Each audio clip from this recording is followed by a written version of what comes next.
The story begins on a small farm that sat at the very edge of the known world. Beyond its wooden fence, the land rose into great, misty mountains that seemed to touch the sky. This was where Elara lived with her family. She was a young woman, with a spirit as wild and gentle as the woods she loved to explore. Her life was simple, filled with chores like feeding the chickens and pulling weeds from the vegetable garden, but she found joy in it. She would often pause her work to watch the hawks circling high above, dreaming of the distant places they could see. But this particular autumn had been cruel. The rains had not come, and the sun had burned too hot. The crops in their fields grew thin and weak, finally collapsing into dust. The family's stores of food, carefully saved from the last harvest, grew smaller and smaller. A quiet fear settled over the farmhouse, a fear of the long, cold winter that was creeping closer every day. Elara could see the worry etched on her parents' faces, a worry that no amount of her smiles could erase. One evening, as a cold wind began to blow down from the mountains, a visitor arrived. His name was Silas, and he came in a fine black carriage pulled by two impatient horses. He was a man who owned much of the land in the valley, including the dark mines where many men worked. He was not old in years, but his eyes were cold, and his manner was harsh. He spoke to Elara's parents inside their home, while Elara waited outside, her stomach fluttering with unease. When her parents called her inside, their faces were pale. Her father could not meet her eyes. Her mother's hands were shaking. Silas looked at Elara not as a person, but as an object he was considering buying. He made them an offer. He would give them a chest of gold, enough coin to save their farm and feed them for 10 winters, but only under one condition. The condition was that Elara must agree to become his bride. Elara's heart felt like it had turned to ice in her chest. This was not a proposal of love. It was a business transaction. She was the price. She looked at her parents, pleading with them silently, but she saw only their shame and their terrible desperation. They had already accepted. They told her it was her duty to her family that this sacrifice would save them all from ruin. The wedding was to be a small, quick affair, held at Silas's remote lodge deep in the mountains at the start of the winter season. As Silas left, he gave Elara a final, possessive glance that made her skin crawl. Elara was not a happy bride-to-be.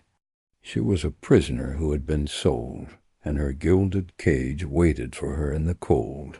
Forbidding mountains. The morning of the wedding arrived not with a gentle dawn, but with a sky the color of dull iron, heavy clouds, thick and burdened with the promise of snow, pressed down upon the world, muting the light and casting everything in a grim, gray shadow. For Elara, waking in the small, unfamiliar room of Silas's mountain lodge was like waking into a nightmare that had coiled itself around her reality. The previous day had been a blur of grim travel, a jolting, silent carriage ride up winding trails into the heart of the wilderness, leaving her old life further behind with every turn of the wheels. Her parents had not accompanied her. Their farewell had been a tearful, shame-filled mess of embraces and stammered apologies outside their farmhouse, their grief a stark contrast to Silas's impatient scowling as he watched from his carriage. He had wanted to be on the road before first light, and he was a man accustomed to his wants being immediately satisfied. The lodge was a monument to Silas's wealth, but it was a cold, joyless place. It was built not for comfort or beauty, but for imposing its presence upon the landscape. The walls were made of dark, heavy timber, the windows were small, and looked out upon a stark, unforgiving vista of rock and pine. Inside the air was thick, with the smell of wood smoke, boiled leather, and something else, something metallic and hard that Elara thought might be the smell of the iron ore Silas pulled from his mines. The few servants who scurried through the halls were a silent, grim-faced lot, their eyes downcast, their movements quick and efficient as if they were afraid of attracting notice. Elara had been given a room that felt more like a cell. It contained a narrow bed with a rough wool blanket, a small washstand with a chipped ceramic pitcher and bowl, and a single sputtering candle. There were no personal touches, no decorations to soften the harshness of the space. Her wedding dress hung from a peg on the wall, a ghostly, pale shape in the gloom. It was a beautiful garment, far finer than anything she had ever owned, made of a heavy ivory satin and delicate lace. Silas had provided it. To Elara its beauty was a lie. It felt like a costume for a play she wanted no part in, the uniform of her own surrender. Every stitch seemed to whisper of the transaction it represented, the fabric itself feeling cold and foreign against her skin when she was finally forced to put it on. A stern, silent woman she had never met before arrived to help her dress. Woman's fingers were rough and calloused as she laced the back of the gown tightly, pulling the stays until Elara could barely breathe. She arranged Elara's hair, pinning it up in an elaborate style that felt heavy and restrictive. She did not speak a single word of congratulations or comfort. Her job was to prepare the merchandise for presentation, and she performed it with a cold, detached efficiency. When she was finished, she simply nodded and left Elara alone, closing the door firmly behind her. Elara stared at her reflection in the small, tarnished mirror above the washstand. A stranger stared back, a pale, wide-eyed girl trapped in a beautiful dress, her expression one of pure, undiluted terror. The sound of arriving guests began to filter up from the floor below. There was the stomping of heavy boots on the wooden plank floor, the low murmur of male voices, the occasional gruff burst of laughter that sounded more like a bark than a sound of joy. These were not friends or family gathering to celebrate. A union. These were Silas's business associates, his foremen, his hired guards. They were men of the mountains, rough and hardened, their presence adding to the atmosphere of a business meeting rather than a wedding. Elara could hear Silas's voice rising above the others, loud and commanding, full of smug satisfaction. He was showing off his latest acquisition. The weight of her situation pressed down on her, heavier than the sky outside the window. This was it. The moment was rushing toward her like a rock slide. Once the words were spoken, there would be no going back. She would be Silas's property, as surely as the mines and the land were his property. Her life, her dreams, her very self would be erased, swallowed by his greed and his need for control. A desperate, wild panic began to flutter in her chest, a trapped bird beating against its cage. She had to do something. She could not just walk down those stairs and give herself away. Her eyes darted around the room, searching for an escape, for a possibility, for anything. The door was undoubtedly locked from the outside. The window was too small and too high from the ground. She was on the second floor, She was truly trapped. A sob caught in her throat, and she pressed her fists against her mouth to stifle the sound. She would not let them hear her cry.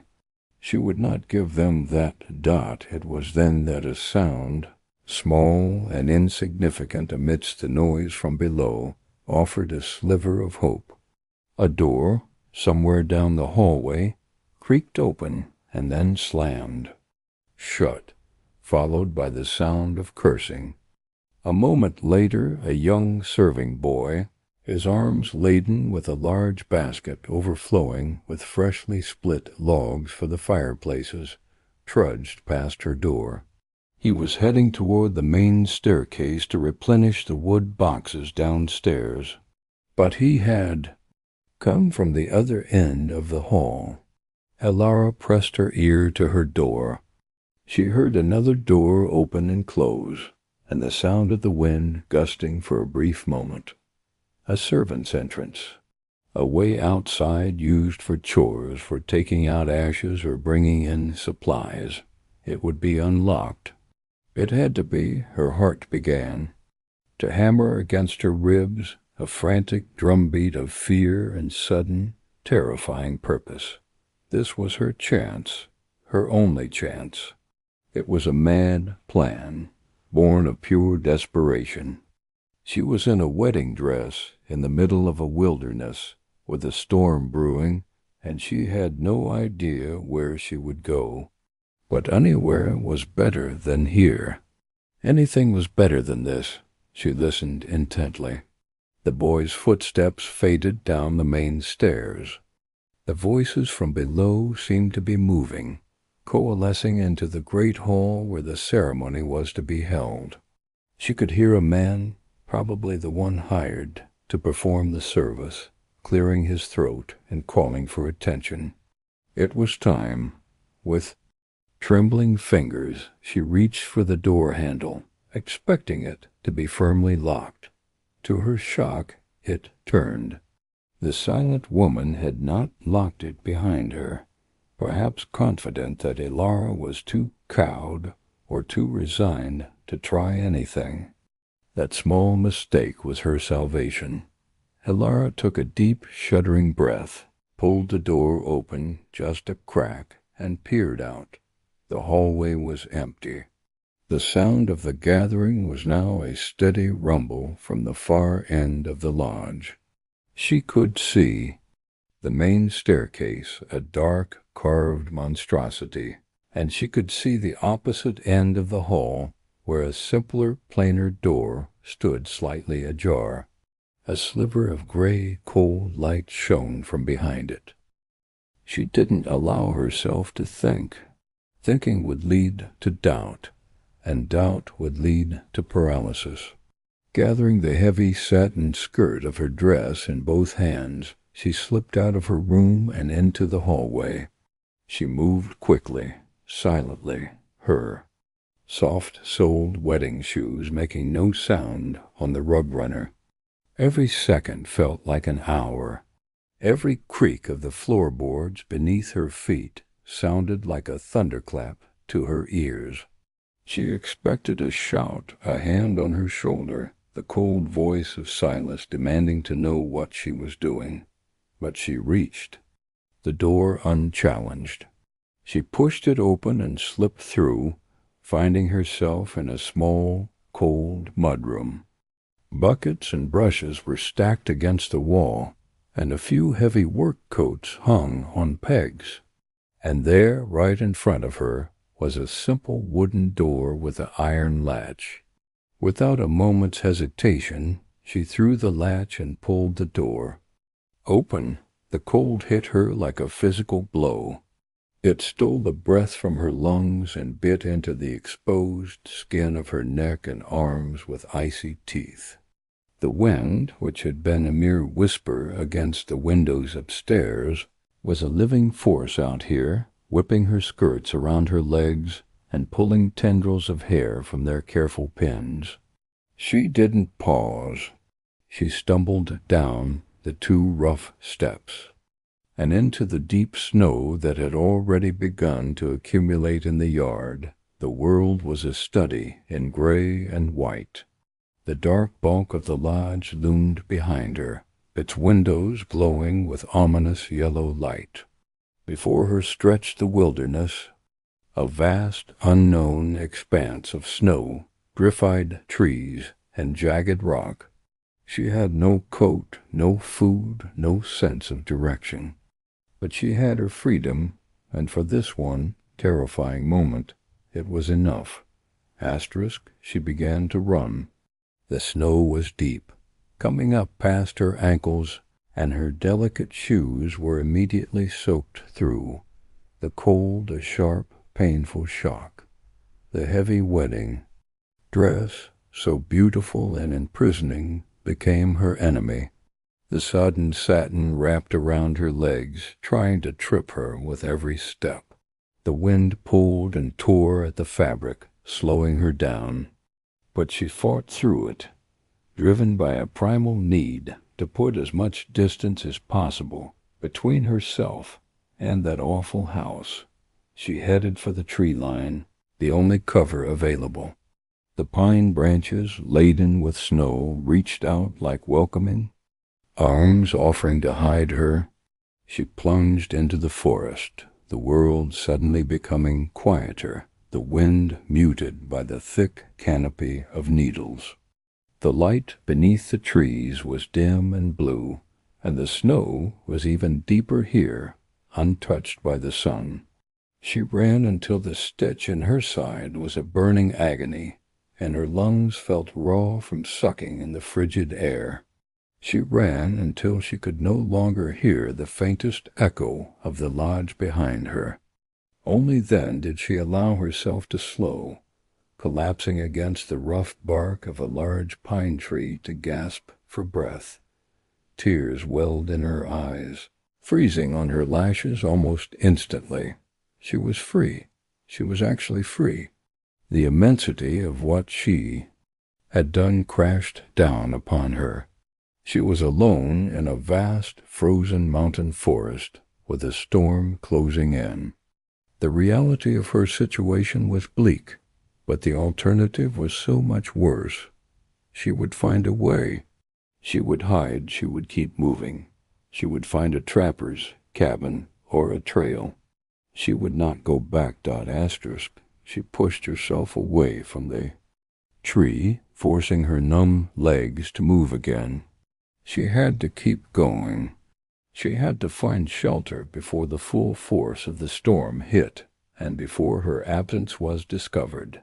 She trudged onward, her movements becoming slower and more labored as the cold seeped into her bones. The initial burst of adrenaline was fading, leaving behind a deep, shuddering exhaustion. The fairy tale illusion of the wedding dress was utterly destroyed. It was now a frozen, heavy, ridiculous hindrance, stained dark with wet snow at the hung, torn in places by grasping thorns and sharp branches. She lost all sense of time and direction. The forest all looked the same, an endless maze of tree trunks and white. The gray light began to fade further, signaling the early arrival of a winter night. The snow began to fall in earnest, no longer lazy flakes, but a driving, blinding curtain that reduced visibility to just a few feet in front of her. She was hopelessly lost, and she knew it. Despair began to creep in, colder than the wind. It was then that she heard it. Faint at first, then growing clearer. The baying of hounds. Her blood ran cold. They had discovered she was gone, and they had dogs. A new, more primal fear seized her. She began to run again, a frantic, stumbling, hopeless dash through the trees. The sound of the dogs grew louder, more excited. They had her scent. They were coming. She could hear other sounds. Now, too, the shouts of men, the neighing of horses. They were mounted. She could never outrun them. She scrambled up a small, rocky rise, her frozen fingers scraping on the stone, her dress catching and tearing again. At the top, she looked back, her heart pounding in her throat. Through the swirling snow, she could see the flicker of torches moving fast between the trees. They were so close, she half ran, half fell down the other side of the rise, and found herself in a small gully, partially sheltered by an overhanging rock. It was a pathetic hiding place, but it was all she had. She squeezed herself into the darkest. Shadow, pulling her frozen knees to her chest, trying to make herself small, trying to silence her ragged breathing. She prayed to any power that might be listening to let the storm hide her, to let the dogs lose the scent. But her prayers went unanswered. The sounds grew until they were deafening. The triumphant baying of the hounds as they streamed into the gully, the thunder of hooves, the rough voices of the men. Torchlight flooded her little hiding place, blinding her. Rough hands reached in and grabbed her, pulling her out into the open. She kicked and struggled, a final, futile act of defiance, but there were too many of them. They dragged her back through the forest, her feet dragging uselessly through the snow. The men did not speak to her, their faces hard and impersonal. They were just retrieving lost property. They arrived back at the lodge yard, where a crowd of the wedding guests had gathered, their faces a mixture of amusement and grim curiosity. And standing in the center of them all, his arms crossed over his chest, and his face a mask of cold, terrifying fury, was Silas Asterisk. He watched as his men threw her down in the snow at his feet. The beautiful ivory dress was now a filthy, torn, wet rag. Elara pushed herself up on her hands, her hair a wild tangle around her face, her eyes blazing with a hatred she did not know she possessed. Silas took a step forward, looking down at her. The rage in his eyes was not hot, but glacial. It promised a punishment that would be calculated and severe. The guests fell silent, waiting to see what he would do. He spoke, his voice low and venomous, cutting through the wind. "You belong to me," he said, each word dropping like a stone. "You were bought and paid for, and it seems you need to learn the price of what happens to my property when it tries to run." He turned to his head foreman, a hulking man with a scar across his face. "The post in the north clearing. Take her there. Shackle her. Let the winter teach her what her place is. Let the cold be her preacher tonight." A gasp went through the crowd. Even his hardened men looked momentarily shocked. The north clearing was completely exposed, a wind-swept piece of ground that got the full fury of the mountain storms. Elara's defiance crumbled into pure, unadulterated terror. "No," she whispered, the word barely a breath. "Please, no." Asterisk, but her pleas were ignored. The foreman nodded grimly, and two of his men hauled her to her feet. They did not take her back inside the lodge. They dragged her, stumbling and numb with more than just cold, around the side of the building and down a path that led away from the warmth and the light, deeper into the gathering storm. They came to a small open clearing. In its center stood a single thick iron post, stained with rust and old weather. It was used for tying up horses that needed to be kept apart from the others. Now it was to be used for her. One of the men produced a set of heavy, cold iron manacles, connected by a short, thick chain. He clamped them around her wrists. They were too big, but they were effective, the metal biting cruelly into her skin. The other end of the chain was looped around the post, and locked with a heavy padlock. The men did not look at her. Their job was done. Without a word they turned and walked away, back toward the distant, glowing lights of the lodge, leaving her alone. The sound of their footsteps was quickly swallowed by the wind. The torchlight vanished, plunging the clearing into a deep, swirling blue-gray darkness. Elara was alone, shackled to a post in the middle of a frozen wilderness. The snow fell thicker and faster, already beginning to dust her hair and shoulders. The wind howled around her, a lonely, mournful sound that spoke of her complete and utter isolation. She pulled against the chains, but it was useless. The iron post was sunk deep into the frozen earth, immovable. The manacles held her fast. She sank to her knees, the deep, cold snow swallowing her legs. The tears that streamed down her face froze almost instantly. This was her punishment. This was to be her teacher. She was not just a prisoner of Silas anymore. She was a prisoner of the winter itself. And as the temperature plummeted and the night deepened, she began to understand that the lesson it intended to teach was not about obedience, but about how a human life could be slowly, inexorably, and utterly extinguished.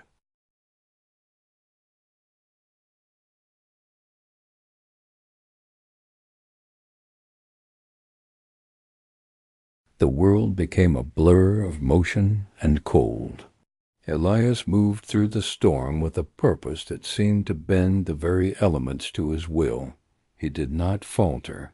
He did not hesitate. Each step was a solid, unwavering conquest over the deep snow and the howling wind. Elara, cradled against his chest, was aware of little else but the relentless rhythm of his movement and the solid, reassuring thump of his heart against her ear. It was a drumbeat of survival, steady and strong, cutting through the dizzying whirl of her own weakness. She drifted in and out of a hazy consciousness. One moment she was acutely aware of the biting air on her face. The next she was sinking into a deep, numb blackness where nothing existed but the feeling of being carried. Time lost all meaning. There was only the journey, the endless, lurching progress through a world of white and gray. After what felt like an eternity, the character of the wind began to change. Its furious open-field howl was muted, broken by the sighing resistance of dense pine branches. Elias was moving through trees again, weaving a path known only to him. The light, what little there was of the storm-shrouded day, faded further into a deep twilight beneath the canopy. Elara felt him shift his weight, his steps becoming slower, more deliberate. She forced her eyes open, her lids heavy with ice and exhaustion. They were in a small, hidden clearing, so sheltered by towering pines and a rocky overhang that the ground was almost bare of snow. And there, nestled against the base of a great granite cliff as if grown from the stone itself, was a cabin. It was not like Silas's lodge, a monument to wealth and dominance. This was something else entirely. It was low and sturdy, built from logs worn smooth and silver by years of weather. A single stone chimney rose from its roof, and a thin, precious wisp of smoke curled from it, immediately snatched away by the wind. A small porch held a neat stack of firewood, protected by the eaves. It was a place of quiet strength, of solitude earned, not enforced. It looked not like a building, but like a part of the mountain, a secret the wilderness had decided to keep. Elias mounted the single step to the porch, shouldered the solid wooden door open, and carried her across the threshold into warmth and darkness. The change was so sudden, so profound, it was a physical shock. The furious noise of the storm vanished, replaced by a deep, ringing silence broken only by the crackle of a fire. The killing cold was pushed back by a wall of heat that felt almost solid after the frozen wilderness. The air was rich with smells that made Elara's stomach clench with a primal hunger. The scent of wood smoke, of drying herbs, of cured meat, of simple, honest living. He did not put her down immediately. He stood for a moment in the center of the single room, letting the heat soak into them both. Then, with a gentleness that belied his rough appearance, he laid her on a low, narrow bed piled high, with furs and wool blankets in the corner, farthest from the door. The bedding was coarse but clean, and it enveloped her in a deep, musty softness. "Rest," he said, his voice a low rumble in the quiet cabin. It was not a suggestion. It was an instruction born of hard experience. Elara wanted to thank him, to ask 100 questions, but her body had reached its absolute limit. The last of her strength evaporated the moment she felt the furs beneath her. A deep, irresistible pull dragged her down into a sleep, so complete it was like falling into a well. She did not dream. She simply ceased to exist for a long, long time. When awareness finally began to trickle back, it was not all at once. It came in disconnected sensations. The ache, a deep, throbbing pain that seemed to reside in every single one of her bones. The heat, a roaring fire in the stone hearth that made the small cabin almost oppressively warm.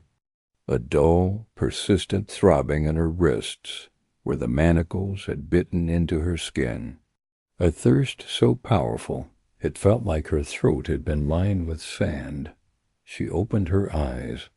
The cabin was lit by the flickering orange light of the fire and a single steady oil lamp on a rough-hewn table. She saw dried bundles of herbs hanging from the roof beams, a shelf stacked with tin plates and cups, a rifle resting on pegs above the door, a well-worn book lying next to the lamp. Everything was simple, functional, and meticulously orderly. This was the home of a man who relied entirely on himself. She tried to sit up, but a wave of weakness and dizziness forced her back down onto the pillows.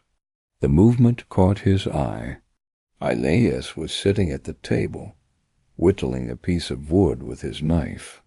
He set the wood and the knife down and came over to the bed. He did not smile. His face was serious, assessing. He held a tin cup to her lips. "Drink slowly," he instructed. The water was cool and clean, tasting of the mountain itself. It was the most wonderful thing she had ever tasted. She sipped greedily until he pulled the cup away, forcing her to pace herself. He watched her, his gray eyes missing nothing. He saw the pain in her face, the way she held her injured wrists. "The cold leaves its marks," he said, his voice quiet. "It takes time to heal." He brought her a simple broth, rich with the flavor of meat and wild onions. He helped her prop herself up and fed it to her spoonful by spoonful. She was too weak to be embarrassed by her helplessness. The warm liquid spread through her a different kind of heat than the fires, a healing warmth from within. With each sip, a little more of the frozen dread inside her began to thaw. For the next several days, that was the pattern of their existence. Elara slept, woke to drink and eat, and slept again. Elias was a quiet, constant presence. He tended the fire, prepared food, and checked her condition with a practical, impersonal efficiency that was somehow more comforting than effusive sympathy would have been. He never asked her what had happened. He had seen the evidence with his own eyes. The story was written on her frozen skin, and in the fear that still lingered in her eyes. As her strength slowly returned, the silence between them began to change. It was no longer just the silence of exhaustion and recovery. It became a space, and in that space a fragile trust began to grow. She watched him move around the small cabin, performing every task with a seamless, one-handed grace that was fascinating to behold. He could chop wood, using his body and his knee to steady the log. He could cook, balancing a pot on the hearth with an easy confidence. He could clean his rifle, his movements swift and sure. His missing arm was not a disability. It was simply a fact of his existence, a challenge he had long since mastered. One evening, as she sat propped up in bed, able to hold her own cup of tea, she found her voice. It was still weak, but it was hers again. "Thank you," she said, the words feeling inadequate for the immense debt she owed. "You saved my life." Elias looked up from where he was mending a leather strap by the firelight. He nodded once, a brief acknowledging dip of his head. The mountain would have taken it. "I just reminded it to wait." "Who are you?" she asked. He was silent for a long moment, and she thought he would not answer. Then he set the leather aside. "Elias," he said. It was not just a name. It was an offering. "Elara," she whispered in return. He nodded again, as if filing the information away. The silence returned, but it was comfortable now. The fire crackled, and the wind outside, though still present, felt distant, held at bay by the thick log walls. It was Elias who spoke next, his gaze fixed on the flames. "They told me I was broken," he said, his voice low. "After the battle, the surgeons, the generals, they gave me a medal and a pension, and told me my useful life was over." He gestured slightly with his shoulder toward his missing arm. "They saw this, and they saw an end. I saw a different kind of beginning." Elara listened, her tea forgotten in her hands. He spoke not with self-pity, but with a flat, factual tone, as if describing the weather. "I came up here to prove them wrong, to prove to myself that a man is not his parts, that he is his will." He looked around the small, warm cabin, at the food stored for winter, at the fire he kept. "This was my proof. I answer to no one. I rely on no one. I am whole on my own terms." His story, so different and yet so familiar, resonated deep within her. He had been chained, too, not by iron, but by other people's low expectations, by their pity, by their dismissal. He had cut himself free, just as he had cut her free. He had chosen the wilderness over a world that wanted to define him as less. Emboldened by his honesty, Elara found her own story spilling out. She told him of her family's farm, of the drought, of the terrible fear of winter. She spoke of Silas's arrival, the bargain, the chest of gold that had been worth more than her future. She described the terror of the wedding, the desperate flight into the snow, the crushing hopelessness of the shackles. The words tumbled out one after the other, each one loosening a knot of fear and shame that had been tied tightly inside her chest. When she finished, she was trembling, but not from the cold. She felt raw, exposed, but also lighter, as if she had set down a heavy burden she'd been carrying for miles. Elias listened without interruption. When she was done, he looked at her, his gray eyes thoughtful. "You are not broken either," he said. echoing his own words. When it came, was not a loud, dramatic moment. A survivor. It was a quiet certainty that settled over entirely in the days that followed Elias's in the quiet warmth of the cabin, gentle and inevitable. They were no longer just a rescuer. The idea of leaving the safety of the cabin still sent a flicker of fear through her, a cold echo of her flight through the snow. But a stronger feeling was growing, a feeling she had almost forgotten, the shape of hope. It was no longer a desperate, fleeting thing, but a steady warmth in her chest, fed by the simple rhythm of their days and the unwavering solidity of Elias's presence. He had not just saved her life. He had given her back the right to choose it. They began to prepare with a quiet purpose. The cabin, which had been a fortress against the winter, now became a staging post for a journey. Elias sorted through his belongings, a lifetime of self-reliance pared down to its most essential elements. He was not a man who accumulated things for sentiment. Each item, from his well-worn knife to the heavy iron pot, had a purpose, and its worth was measured in utility.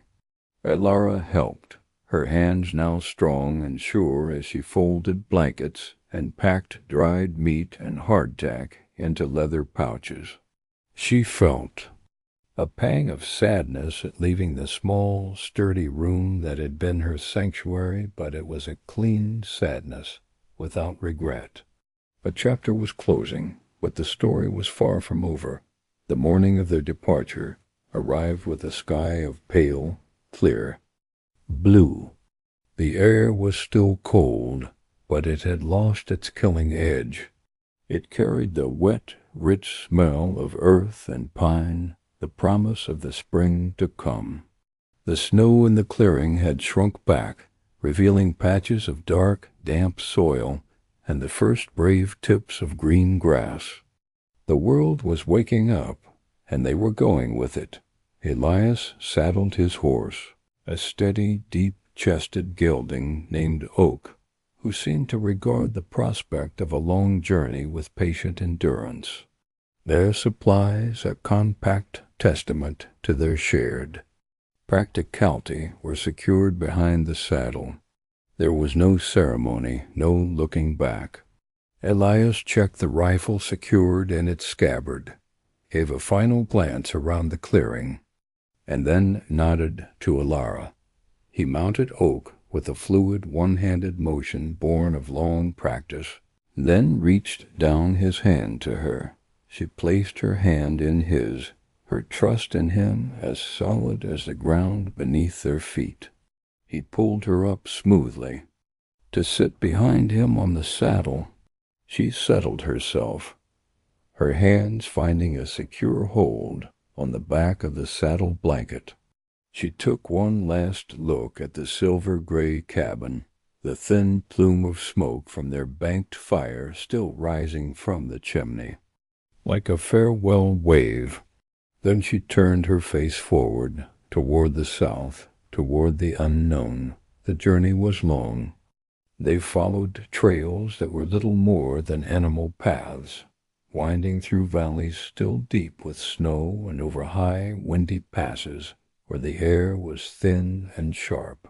Elias knew the way with an instinct that seemed born of the land itself. He was a quiet guide, pointing out distant landmarks with a tilt of his head, finding sheltered spots to rest and water the horse. Elara saw the mountains through his eyes now, not as a terrifying prison, but as a vast, beautiful, and demanding world. She learned to read the weather in the shape of the clouds, to listen for the sound of running water that meant a creek was. Near Dot they spoke less on the trail, saving their energy for the travel, but the silence between them was comfortable, filled with the sounds of the wilderness and the steady plod of Oak's hooves. At night, huddled close to a small fire under a blanket of countless stars, They would talk in low voices. They spoke of practical things, of the new valley, of what they might find there. They began to make plans, tentative and hopeful sketches, of a future they would build together. A garden, a corral for animals, a cabin with a bigger window. The words we and our came more easily now, weaving their separate dreams into a single, shared tapestry dot. After 2 weeks of travel, the character of the land began to change. The harsh granite peaks softened in rolling, forested hills. The air grew warmer, losing the bite of high altitude. One afternoon, they rode out of a stand of pine trees and found themselves on a bluff overlooking a wide, sun-drenched valley. Elara caught her breath. It was more beautiful than any place she had ever imagined. A river, fat with snowmelt, sparkled like a ribbon of silver as it wound through the center of the green expanse. Stands of cottonwood and aspen trees, their new leaves, a brilliant, tender green, dotted the meadows. Wildflowers painted the grasses in splashes of blue and yellow. The mountains stood sentinel in the distance, no longer looming over them, but protecting this peaceful place. They saw signs of others. A thin column of smoke rose from a homestead far down the valley. A herd of cattle grazed on a distant slope. It was not empty, but it felt open. It felt like a place with space enough for newcomers, for people with pasts they wished to leave behind. They found Elias's friend, a man named Thomas with a weathered face and an easy smile, on a small farm near the river. He welcomed them without fuss, as if former soldiers and quiet young women with wary eyes arrived on his doorstep every day. He confirmed what Elias had heard. The land was good. The people were a mix of folks from everywhere, most of them looking for a fresh start. There was a parcel of land next to his own that was available. It had water rights and good soil. They camped by the river that night, the sound of the water a peaceful lullaby. The next morning they walked the boundaries of the land that could be theirs. Elara knelt and dug her fingers into the dark, rich soil. It was alive, teeming with potential. She could already see rows of vegetables, a patch of flowers by the door of a cabin they would build, and build it they did. The following months were a blur of hard, satisfying labor, using the money Elias had carefully saved from his soldiers' pension and from years of trapping. They bought tools and supplies. With Thomas's help and the occasional bartered assistance from other settlers, they raised a small, solid cabin from the ground up. It was not much bigger than the one in the mountains, but it was different. It had a large window that looked out toward the river, flooding the main room with light. Elara insisted on it. Elias taught her how to swing an axe, how to notch a log.